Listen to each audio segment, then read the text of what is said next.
Hi, this is Tina from Inner Delight, and welcome to another We Uplift TV moment. And joining me today is the beautiful Faye Hart, calling all the way from Mexico today. Welcome, Faye.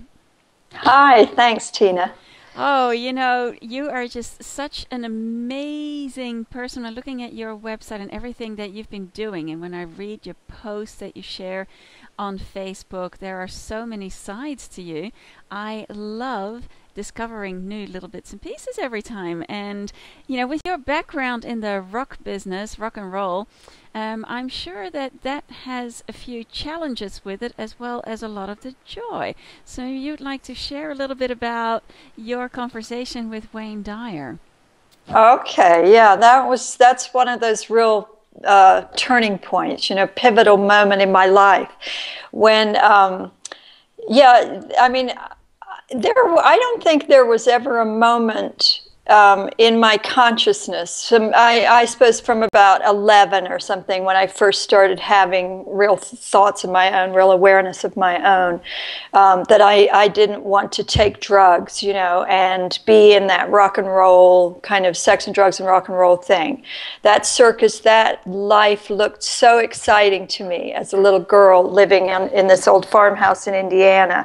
I saw, like a picture of Grace Slick in San Francisco, and I thought, oh man, that's what I want, So it was I never thought of it as a problem, because then I got into that world, and, my whole milieu was about that. We found people that didn't drink a bottle of vodka a day were boring, so it was really conditioned me. But what happens, as most of us know, if you live through it, if you survive those rock and roll years, it does become boring. The drinking, you become a bore, and it really takes its toll. And I started seeing that in the late 80s. A lot of people I knew just didn't even make it out. There was a lot of it just got kind of nasty, and I then realized that I had a problem, and it was just constantly trying to figure out how to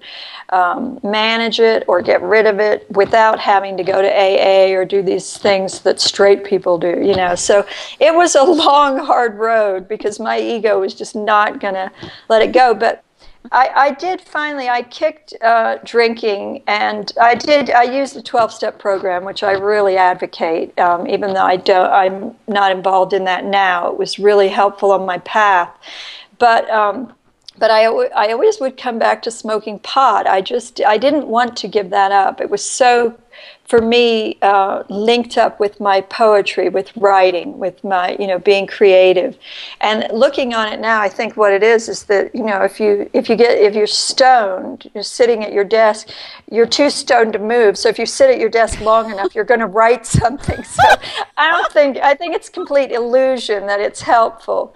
But also I knew there was something I didn't, that didn't resonate with me about everything I'd ever heard, in any kind of drug programs or anything like that, was that it was just wrong, it was bad, you were in denial, you were trying to numb yourself, all these sorts of terms. And there was just something about that I didn't believe. And of course, then I'm thinking, well, you're in denial or whatever. But that was part of my path to understand that. And I had a lot of reading. I'd have Akashic record readings or angel readings. I really wanted the angels or the ascended masters to say, yes, you can smoke pot. I was looking for someone just to confirm it. And then I finally, when I came back to Mexico this time, I thought, you know what, I'm just going to enjoy getting stoned and writing my book. I was writing this memoir, and I did. For 3 months, I just stayed stoned and wrote my book and had a really great time. Not 100% great time, because the feelings of this is not a good idea. You're supposed to be getting your life coaching career together. Those thoughts would come in and make me miserable. So it wasn't 100% great, but I did what I'd always really wanted to do, just everyone leave me alone and let me just write and stay stoned. And then I would often listen to Hay House Radio when I was working, and I was listening to Wayne Dyer, and he's not really my cup of tea, as it were. It would just happen to sort of be on. And there was a woman talking about how she was going through the throes of this painful divorce, and she created a website. And I nearly fell off my chair because I thought, who does that? I've been blocked about having a website for years. I've had this domain name for 3 years now, and I have no idea what to do with it. So out of curiosity, I went to her website, and it was cute and everything, but I saw at the bottom was a little thing that said, create your own free website, click here. So I clicked, and literally in 2.5 hours, I created this beautiful website. PayPal buttons, everything. It was like, oh, it was honestly, something came through me. These guides just said, she is never going to get this together. We got to get in there and sort this out, because it was the ease with which I made that website. And you've seen it. I mean, it really is. And my only skill really was being able to upload photographs, but there it went. And so I thought, well, this is amazing. And then by chance, I had the possibility of a client who was in New Zealand. And so that made that whole icky thing I have about getting paid, that was easy, because I said, oh, just go to my website. And she just click a PayPal button. So that was clean and nice. But then it was sort of, what next? Now how do I get people to go to the website? It's just out there in outer space somewhere. And when I was going to bed one evening, it was just as if someone tapped me on the shoulder and said, call Wayne Dyer. And I thought, whatever.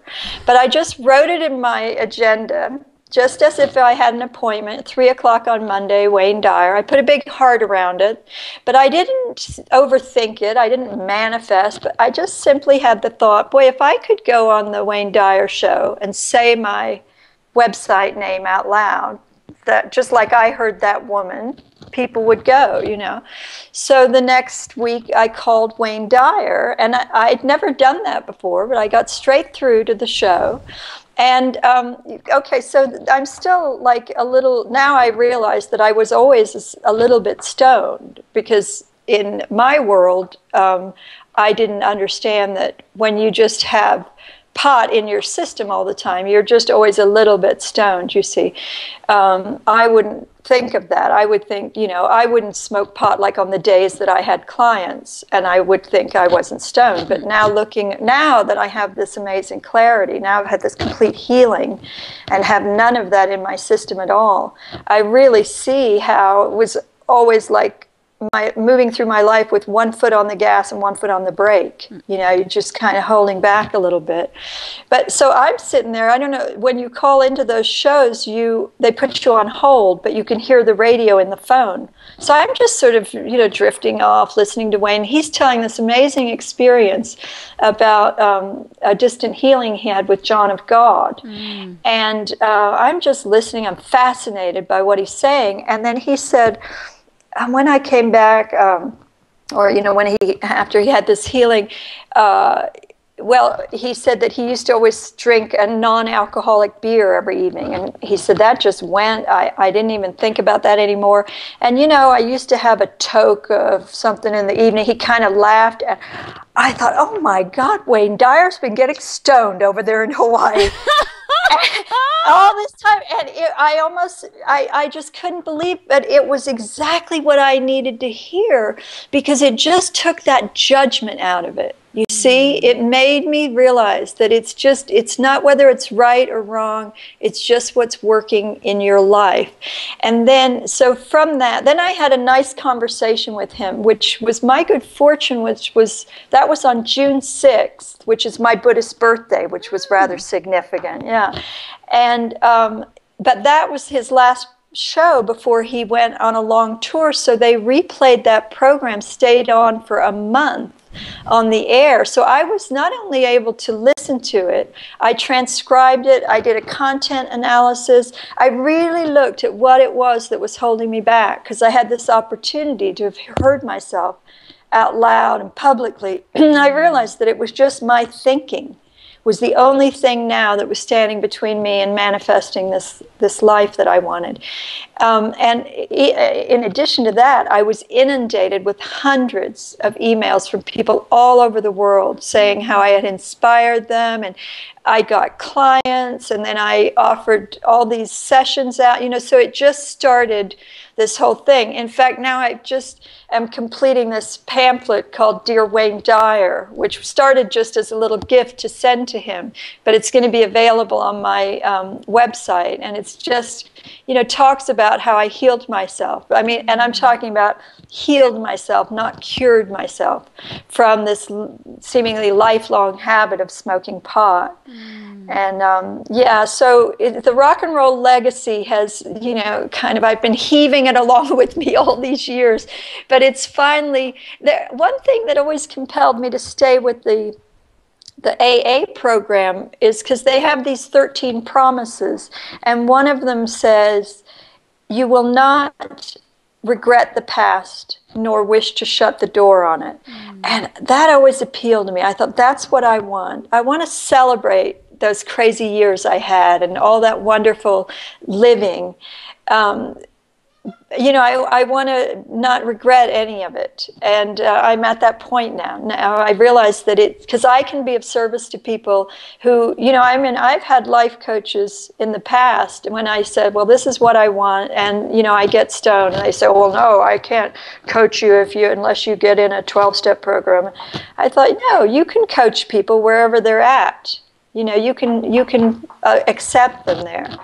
So it's all served me, but my mother's over the moon about this Wayne Dyer thing, because my aunt and her, they just adore him. So she goes, she calls me up all the time, says, have you had any more conversations with Wayne Dyer? I said, no, Mom, I only needed the one.